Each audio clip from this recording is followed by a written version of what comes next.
Hello everybody and welcome to the Intel Extreme Masters Taipei Day 3, and if you guys are wondering why on earth are you looking down, Roddy, when you're opening the show, that is because I had to get my tweet out because we're going live and we're actually just hopping into the first game immediately, so you guys won't be able to adore our beautiful, fancy, colorful shirts for now, but we will be back later and we'll just keep the camera on us. You'll get Nate, enough. Ooh, you'll get enough. this is Don't worry. quite arguably the worst color combination that we have ever worn on stream, and I love it. It's okay. It's okay. We make this look good, Roddy. I'm glad that you're that confident. Normally I'm the confident one, but this one is even a stretch for me, Nate. Anyways, this is going to be the final day of StarCraft 2 action over here on the secondary stream of the Intel Extreme Masters Taipei. From this point on, as soon as two players have qualified from each groups, today we're doing Group C and D, it's all going to be mainstream. That's going to be nice for you and me, Nate, as well. We can just sit at home, eat those protein bars, and enjoy some good StarCraft without having to work. But for now, I'm still very excited to be bringing you guys some of the games today that won't be displayed. Especially if the Terrans make it out of the group. I want to watch them on the final day. Rain, man. Rain just tweeted that he misses me. That's pretty. It's probably comic, but doesn't matter. I believe it's Rain. Tasia never tweets me or Bomber. None of them. Bomber would probably tweet you. Bomber is your homie. Bomber is my homie. Anyways, I gotta go ahead and introduce the players for our first best of 3 of the day. Over here in the left bottom side of Expedition Lost. It's a new map, Nate. I'm excited. Yeah. Representing the Yoi Flash Wolves, it is San. Yeah. Playing on the Korean server. He's got his NOS tag on, Kev. Do you remember when NOS energy drink was a thing? Yeah. Long time ago. I believe it's still around. It's ancient history, man. It kind of feels like Asian esports history, that's for sure. Over here on the right top side of the map, we have one of my absolute favorite Zergs in the world. I know the last 12 months he hasn't been the same player as he was in 2013, but I still love this guy, man. And whenever I see his name, I get chills, and I don't have that very often for non-Protoss players. It is, of course, Soulkey, representing TCM. Yeah, I love casting Soulkey, man. It's just, Soulkey is one of these guys that's always something special for me. Like, I really love casting Jaedong and Bomber. Soulkey is also one of those guys. Of course, I enjoy casting every single Protoss around the world. If you're in Bronze League, doesn't matter, send your replay to me, I'll cast it with joy. But Soulkey is truly one of those special Zergs. Soulkey and Live, without a doubt, my two favorite Zerg players in the world. Alright. I'd probably lean a bit more towards Life on that spectrum. I mean, of course, Live is the boy wonder. Live We're going to see him today, too.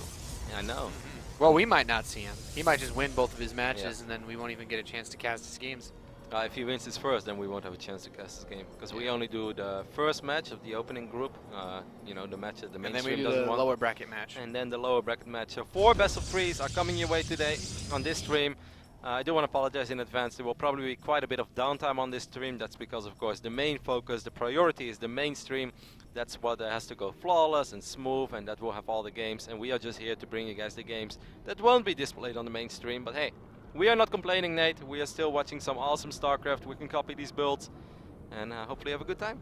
Yeah, I'm excited. I'm looking forward to it. Of course, my Terran heart as we get into this, a lot of these more Zergs. This whole tournament has been pretty Zerg and Protoss stacked. Look at this. San. Going for the Roddy, San gate. Is he going to do exactly what San does every single game? I would be shocked. Do you really think he's going to wipe in a lot of Zealots and try to put on some serious amount of pressure? Do you think he's going to put a 4th gateway in the back of his main base as he gets ready to finish Warp Gate? I'd be shocked. Don't. Oh, no! 2 in the front and 1 gateway in the back of his main base. That's just how some people roll, Kev. I know. Some people like to shock it up, Nate. And this is one of these shocking Protoss builds. Pretty much a copy of what Hearthstone did yesterday on Overgrowth against Czech. Yeah. Of course, San has been, known for this for a very long amount of time. San does this basically every single game he plays, every single series he plays versus Zerg, without fail. Now, Soulkey wasn't born last night, and he knows that this is a tricky build. So what he's going to do, Soulkey says, you know what, if you want to open up on 4 gateways, and delay all additional tech and don't have a whole lot of economy behind it, I am just going to saturate the hell out of my 2 bases, and I'm going to sit on top of my ramp. I don't even have to transfer queens to the low ground where there is no creep, where they might be caught out of position. I don't have to worry about hatchery number 3. I'm going to sit on my 2 bases, and you know what, mate? I'm going to have a jolly good time. It's 6 minutes and 20 seconds into the game, and he's up 8 workers. If this was ladder right now, Nate, I'd alt QQ and whine a little bit. He's in a nice spot, to say the least. San It would take quite a bit of an investment for him to actually crack this, so he is continuing to build probes back home, Roddy. He's not going to go all in. Alright, these Zerglings will find Not a couple yet. of Zealots. This is not a fight that Soulkey wants to take just yet. I wonder if Sun even knows that this hatchery is going down. Now, he checked before and he saw there was no hatchery. Mothership Core is going to fly into the main base. He will... No, he doesn't see the evolution chamber. So he knows nothing. He knows nothing. You know nothing, son. You know nothing, Sun Snow.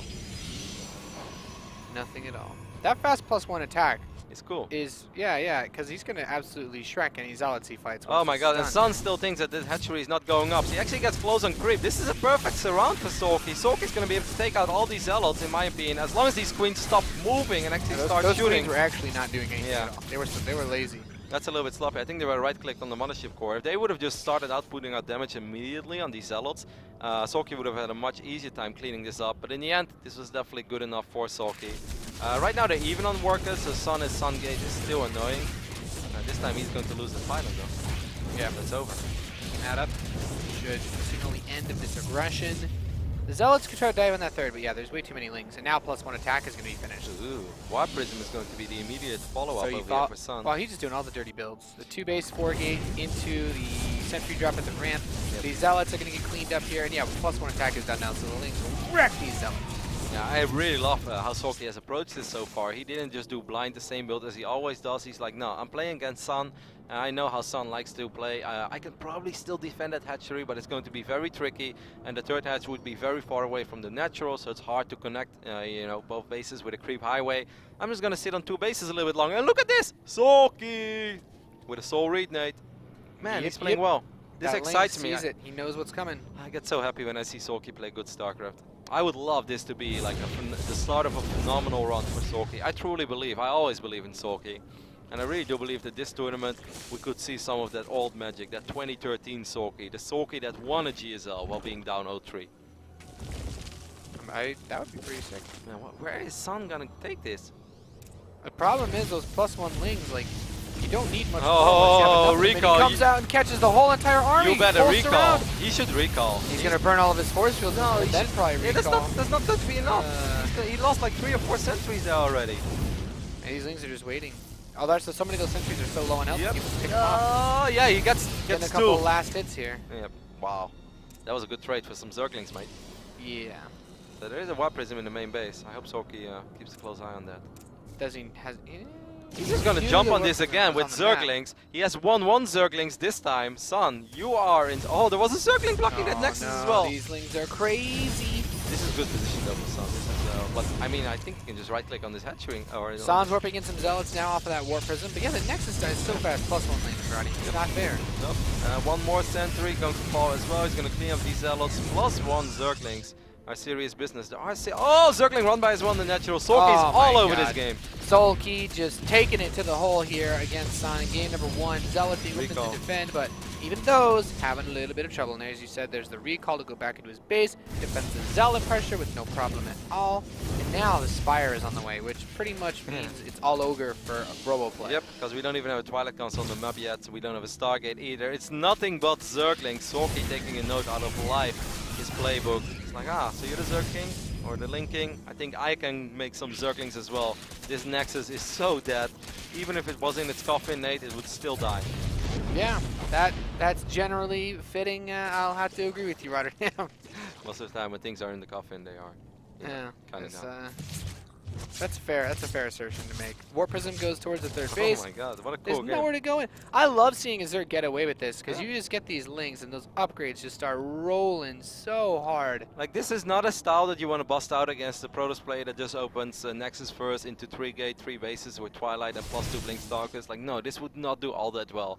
It's much less likely that you will be able to find some openings. This is still going to be a scary push. Sun realizes, like, alright, there's just no freaking way that I will ever... With the lings, the mutas should be more than enough. 13 Mutalisks. I know, but if Sun picks up on it and he warps in a bunch of Stalkers and gets good force fields early on, and with this Zergling counter is actually going to be devastating. There is one cannon, but if I was... I'd just force out a bunch of buildings, I guess. Yeah, well, eventually with the +1 attack, he should be able to just dig through a lot of this. There are quite a few cannons and such being set up. What I really like from Sun though is that he's bringing a probe as well. He's not just relying on the Warp Prism that is going to be his only reinforcements, because then the Mutalisk could right click on it. This is still a pretty terrifying Protoss army, Nate. Maybe get the probe and the Warp Prism. The probe is actually very exposed. Warp Prism's dead. The follow-up pylon getting picked off, and this choke point is pretty good for fighting against Lings. Probe, but the Mutalisk is still there. Oh my god, if he would have killed the probe, it's game over. Oh, the Zergling! Little Ling, no! I believe. Oh, he's going for it. At the same time, the Mutalisk and the Zergling's taking on this army in the main. He's backed into a corner, but the +1 upgrades and the +2 Carapace makes these Lings just a little bit too hardy. And the Mutas, without the reinforcements, they'll be able to clean all of this up with absolutely no difficulty whatsoever. GG. Soulkey takes game number 1 in convincing fashion. Rotterdam. San tried the San Gate, didn't work. Wanted to go into Immortal Sentry, didn't work. Wanted to take a third, didn't work. Nothing worked against this Zerg player this game. Nothing at all, Nate. Soulkey played like a literal god, Rotterdam. It was just, you know, if I was Sun right now, I'd feel like one of these guys that tries really hard. But in the end, it's just never good enough, man. Whatever I try, it's just not good enough. You know that feeling? Yeah. I kind of felt that that's what's happening over here. Just awesome. Awesome game by Soulkey. I loved everything about it. Like I said before, I don't think this is a build that he would do against any other Protoss out there. But Sun, being as predictable as it is, or as he often is, and no. Well, that would have been scary. For a second, I was actually in player slot number 2, and it would have been a PvP. It may be the host, by the way. All right. Yeah, let's save our admin. All right. Are you ready to play versus San? Are we casting Rotterdam versus San in some 11-gate PvP action? My PvP on Overgrove is nothing to mess with, Nate. I actually think I could take him. I believe. Yeah, you know. Well, if we play on NA server, I kind of believe. On NA server, yeah, then miracles could happen. And right now, I do not believe in it. But just awesome game by Soulkey. He had such a huge economic lead early on, despite only being on 2 hatcheries. Of course, 2 hatch against 2 Nexus is not good normally for a Zerg player. So some people might be wondering, like, why is Rotterdam selling this game like this is going really well for Soulkey? Well, he's even on basis. That's just because of the way that San opened. And of course, if you open up with 4 gateways as a Protoss player, you won't have quick +2 Blink Stalkers. You won't be able to go up to 3 bases easily. You don't have an answer to Mutalisk. You open up with 4 gateways, and normally what you want to do is pick off Queens, maybe cancel a hatchery, or at least force out a ridiculous amount of links. Soulkey did such a phenomenal job in droning up early on, then making the Zerglings, and then also getting the upgrades, just shutting everything down. I know I sound like a fanboy, and I am a little bit of a fanboy. Wow, Rotterdam, you're so biased. Well, I am actually biased against the Protoss. Like, guys, I want to make a thread on Reddit because Rotterdam is supposed to cheer for the Protoss, but he was actually cheering for the Zerg. I'm very offended right now. Then you're like, man, San did such a great build. Wow, can he just please pretend for a moment he's not a Protoss and give us an unbiased look at the game? All he talks about is the Protoss build order. Anyways, awesome play by this man over here in the right top side of Overgrove, representing TCM. It is a Soulkey. Soulkey. Finish him. Yeah. Was it you that was telling me? Yeah, his name sounds like a sick Mortal Kombat character. I have Mortal Kombat on the mind. I often, or I always said this, and I've said it to Mr. Bidder as well previous times in the past. And then Bidder was like, he was like experimenting with it and saying Soulkey in like 7 different ways. Yeah, and it's he's like Soulkey. Yeah, he's like, yeah, you're right. It is a really cool name. Soulkey wins. And over here on the left bottom side of the map, we have our Protoss, who is going to switch it up this game, and that excites me as well. As of course, I am a Protoss player by heart. Yoey Fleshwolf's San. San, one of the most consistent players in the world. He's still waiting for a couple of those big tournament victories. I know that he won an Aces Rock back in the days. But other than that, it's just deep tournament run after deep tournament run after deep tournament run. But not really, you know, he never won a DreamHack. He never won an Intel Extreme Masters. He never won a BlizzCon or a did he win? No, he didn't win a WCS season. He made it to the final but lost against Stardust 4-0 in PvP. That was actually awesome play by Stardust. Yeah, it doesn't have that big. He can't get the championship put a ring on it. Yeah, he doesn't have the championship ring. You know, son, if you like it, then you should have put a ring on it. And he didn't, Nick. No, he just put a 4th gateway on it instead. Does Soulkey know? Yep, Soulkey's Overlord has spotted this Nexus. He's like, ah, cool, you're switching it up. Well, if you're switching it up and I don't have to worry about your 4 gateway Sun, Zealot Thresher, then I am going to switch it up as well. No, he changes his mind. Oh, once again, another switch up. That's weird, Nate. That actually surprises me, because if I was Soulkey, I'd be like, man, Go for it. Go 3 hatcheries gasless. Is this the part where San still gets like a 4th gateway just hidden somewhere? I mean, it's possible, but I still think for Soulkey, he should be able to hold it then. You can take both extractors a little bit later, but Soulkey changing his mind, that's weird. That's not something you see a Zerg player of his caliber often do without really seeing anything different. It's not like he scouted something else. If it's Nexus first, Nate, it's Nexus first, and that's not going to change the first 5 minutes of this game. No. So Cybernetics score finishes up. There is enough gas for him to get any level of tech he could get early on, but it's going to be a Mothership core to start off. Yep, Sun doesn't know a whole lot. He doesn't know that there is an extractor going down. He has to really start dropping a pylon over here soon, by the way, Nate, because he needs to start working on his wall off. Soulkey would love to take out that probe. I actually think... No, there's a Mothership core in his level. I don't know what I think about this game so far, Nate Arena. You don't know what you think. It's okay. Sometimes I'm confused when I see players like Soulkey. I think people will be confused if they see the color of our shirts tonight. Yeah, well, they'll get plenty of that, I'm sure. Gotta keep the people entertained. It's a Stargate! It's not a 4th gateway, Kev! No, I don't know. That makes sense, because he opened up so I different. mean, doing it twice in a row just means. And also, this would be Nexus first, so your 4th gate is or your 4th gateway pressure is still going to arrive a lot later than it would normally arrive. To go 1 gate fast expand would just not be very smart, especially not because Soulkey again, you know, went up to 3 bases a little bit later than Zerg players normally do it. It's very good for Soulkey that he picks up this probe. There is absolutely nothing out on the map right now for Sun. And of course Soulkey can be 100% sure about that, but he probably expects it because he has the Overlord over here, he's at vision. He's been running around with Zerglings. He should know that there is no hidden pylon. Crouching probe, hidden pylon, not today, Nate. I actually want to watch that movie. Today. Let's watch that movie once. Maybe. After I finish playing some fighting games. Sun wins. Okay. You could do a lot of these players' names like that. Yeah, no, for sure. Some of them I don't think as well. Deja. Yeah. I think like 4G would be a difficult one. Chaedong sounds cool. Yeah. Overlord is going to get sacrificed in the main base, but will spot the Stargate and even gets the Forge as well. That's really nice. Yeah, it gets a full read. He knows everything.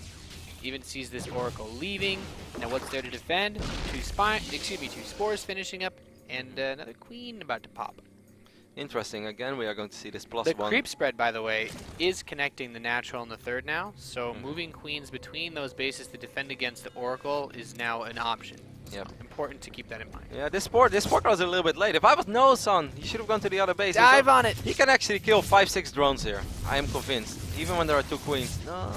It's too late. He missed his chance. If he would have gone for it immediately, this sport crawler was pretty late. I really think that he would have been able to kill 5 or 6 drones. 1 queen does not have enough DPS to shoot down an Oracle quickly before you lose half your mineral line. Wow, Sun's going up to 3 base. Oh, gets the sentry there. Sun's not paying attention. Losing man, 1 sentry. Late. He really is trying to be. He's trying to be the next life. Yeah, the linking. Revenge of the linking. It's a different linking. It's chapter 2. Oh, he's going into the natural as well. That sentry's taking some heat. So he's got time in an Oracle, which will be more than enough to defend. He only made 1 Oracle, right? Yeah. Cool. So he's going up to 3 bases very quick over here. San, of course, is known for his PvZ, but I've always felt that his PvZ record was a little bit, how would you say that, deceiving. I just felt he beat up so much on European Zerg players that it actually looked that he was a lot better in his matchup than he truly was. I really believe that Live was going to beat him at BlizzCon, and Live did beat him at BlizzCon very convincingly, even 3-0. Yeah, I mean, the history and record can really get messed up, especially when you look at some of the guys that play in the online tournaments all the time. Yep. Suddenly Violet has a 95% win record in CVT. Then he plays against Bolt and he can't win. It's like... This doesn't seem right. +1 at melee is finishing for Soulkey, so once again, these Lings are going to be big pain in San's side. However, this time around, he will not be following it up with Mutalisk. It's actually going to be Roach Hydra. Yeah, and he's getting missile attacks as well. He has a 2nd evolution chamber too. I kind of like how this is going so far for San. I would be lying if I said I didn't. He went for a very economic build, didn't really overcommit in anything. It's just Hydra Ling, actually. No, he doesn't even have a Roach Horn, so... Yeah, I kind of feel that Soulkey wants to make a massive push. He's not just going to make a few Hydralisk and then try to transition. I think he's going to go absolutely crazy on Zergling Hydra and just try to win the game with that. We do see the 4th base going down. It's at the gold. I mean, I think that Soulkey might be able to get a fight where he has like 14, 15 Hydralisk, and the only thing that he's fighting will be Zerglings and Stalkers, maybe an Immortal or something, but nothing that absolutely shatters Hydras, like a Colossus or Storm. No, yeah, I like this setup that Soulkey's going for. Without any late tech, without Storm, without Colossi, laying Hydra is actually really Sun good. shouldn't be moving out. I'm not sure what he's thinking or what he's expecting. If he gets caught, he's done. Yep. Look how many Hydras are finishing up. He's got 12 on the map now. This would actually be an absolutely perfect moment for Soulkey to fight. He's up in army supply. He has Hydralisk against an army that doesn't have any Colossus. Flank. He could go for the counter as well. Yeah, this is really dirty. Yeah, this is going to be a recall. You're going to have to recall. Oh, Mothership Core, he has to be so careful. He really has to recall. Things are coming up. He's got him fully surrounded, picks off a few Stalkers. He does get the recall off, though, Kev, but he's still in a tricky spot because now that sentry. has that gold. Oh my god, 2 sentries are stuck, mate. Oh, no. Wow. So he's forced to kill one of his own gateways. Leaves him with 5 Oh, gateways. no. The other sentry's still stuck. Oh my god. Oh. Yeah, what do? You need that cannon too. So force fields is truly what's going to keep Sun in this game. He needs to drop some phenomenal force fields over here. He knows that the army is here. The Soulkey knows the Protoss army is here. Well, now he knows. He's like one Zergling. Yeah, I wouldn't attack up into that. No. Well, he's going to try though. From coming from 2 sides, let's not forget, he has +1 missile attacks, he has Carapace, and he has the Zergling upgrade. It's a true 1-1-1 of Zerg over here. He's also starting a hive already, a 12-minute hive. Here we go, Nate. Soulkey's going to try to go for the big flank. Yeah, a couple of the Zerglings squeeze in from the left side, but the force fields are solid all around for Sun, buying him a significant amount of time. And he still has quite a few force fields remaining on his sentries. Like it a lot. Very solid defense there by Sun. Good army positioning. Forward Blink after a couple of... 4 Hydras just kind of derped right there. He's still very active with his Oracle. I like that. 2 by Sun. Last game I gave a lot of credits to Soulkey. This time I'm going to have to give it to Sun. He's doing a really good job keeping his Oracle alive, figuring out what he's playing against. Got a little bit unfortunate with these sentries, of course. This is becoming quite a scary army. Soulkey, I know you're going up to Hive and you're getting all the upgrades a man could wish for, but you're going to need some units real soon, mate. He has a lot of Zerglings, though. But I mean, just Zerglings is not going to cut it against all these sentries. The counterattack might be very promising. Plus he has this turret sentry as well, stuck next to the cannon that can always actually so useful. Yeah, it's really funny. The accidental sentry that became a hero. Soulkey is maxed out now after he just made a bunch of roaches. And with a bunch of being 12, with 12 more on the way. 24, Mothership Core! Oh, Zergling's actually coming in from the side as well to try and help hold this army in place. And he actually gets them from behind as well, so his army's completely trapped. Yep, I mean, in the end, the majority of the Zerglings die, but not before. They did so much damage to all these Stalkers. A lot of the sentries are dead. The Mothership Core is dead. Just Stalker. Oh, did he just kill his own Stalker? He did, right? That was awkward. He has the Oracle here as well. I don't think the Sun. Oh my god, Sun, you're down 40 supply and half your army is like already injured. I don't think you can ever win this fight, Nate. Yeah, it'd be a really risky battle for him to take, but Soulkey, he'd love to bait him. I love the additional Vipers as well. I can land a couple of Blinding Clouds on top of this army, and it really derps Stalkers. They will move forward and they will just move straight into the meat grinder that is well upgraded Roach Hydra right now. Good engagement there by Soulkey as well. He's coming from so many different angles. It's going to be very difficult for Sun to micro Stalkers and there's no properly. Mothership Core. There's no way out of this situation for him. All his sentries have expended their energy. He's going to blink on top of the top half of the army and just try to win 2 battles here. And he does clean up most of the northern forces, but now he has nowhere to run against the top side, and there are those Blinding Clouds you were talking about. Yeah, but there are quite a few Hydralisks still left. I mean, it started to look okay for Sun, but now you just see the damage output of all these Hydras. Reinforcements have arrived, though, but Soulkey is still up 50 supply, and these Stalkers, I love that. He's stuck at 200 supply, man. Yeah. Soulkey's like, hey, bro, I kind of want to build some units. Can you kill a few, please? 23 roaches on the way. Sick macro by Soulkey. Did you see that as well? Like, reinforcements arrive. And Soulkey's like, cool, blink Stalkers that have blink on cooldown. I'll just right click on all of them. And he just picked off all 5 of them immediately. I think this is a fight that Sun might be able to hold for now, but there are just so many roaches streaming across the map. He's collapsing under the pressure. The Blinding Clouds force a few of these Stalkers forward, and that, of course, makes it a little bit easier for him to hit. And you see Sun dropping below 80 supply. GG. Soulkey takes the series 2-0. Very, very convincing series from Soulkey, giving me them tingles, man. Flashbacks of 2013 Soulkey right there. Flawless series by him pretty much. That last game, Sun definitely didn't play poor at all. The first game was a little bit too predictable. I wasn't digging it all that much. I think Sun played quite solid in this game. When he was forced to recall, I felt that's when things started to get worse for him. And then the sentries got stuck, you know, that's unfortunate. I love the positioning on the high ground with the first set of force fields. But then that final engagement, Soulkey had it planned out all along, you know, Zerglings coming in from behind. And even though, yes, he lost like 60 Zerglings when the Roaches and Hydras couldn't fight, but those Zerglings killed a lot of sentries. They forced all of the Stalkers to be at least on half HP. And after that, he was able to set up again with Roaches and Hydras coming from a 360-degree angle and also sniping that pylon on the low ground, meaning no immediate reinforcements for Sun. The Vipers coming in as well, dropping a Blinding Cloud here and there. Just really awesome play there by Soulkey. Yeah, really, really cool to see from him. And like you said, the only thing that looked really good for San was that setup he had against the first Ling Hydra Force, which it can be difficult, especially considering that one of his sentries was like totally out of position, locked at that third base with 200 energy. But no. Oh well. Oh, that excites me, man. The winner of this series, which was of course Soulkey, will go up against either Life or 4GG. That is happening right now. Life is up 1-0, so there could be a ZvZ between the Ling King and the man who wants to be the Ling King. Yeah.